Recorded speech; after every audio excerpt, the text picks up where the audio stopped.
İmam Malik, Allah ona rəhmət eləsin, qəşəng bir sözü var. Buyurur ki, kim qəlbinin genişlənməsini, ölüm ayağında olduğu zaman nicat tapmasını və qiyamətin hallarından, yəni çətinliklərindən qurtulmaq istəyirsə, o günün dəhşəti var, yəni salamat qalmaq istəyirsə, qoy gizlində olan əməli aşkarda olan əməlindən daha çox olsun.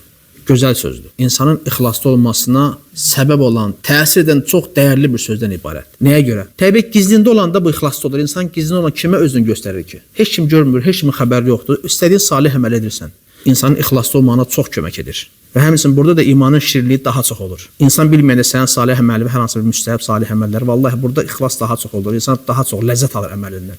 Yəni sən və Rəbbin heç kəsin xəbəri yoxdur. İxlaslı olması insan deməli nə olmalıdır? Sənin gizlin aşkarından daha yaxşı olmalıdır. Bəzi insanlarda əksinə də görürsən, zahirdə özünə göstərir ki, maşallah mömin insandır, maşallah salih abiddir. Amma bəlkə gizlində qalanda nə qədər günahlar edir.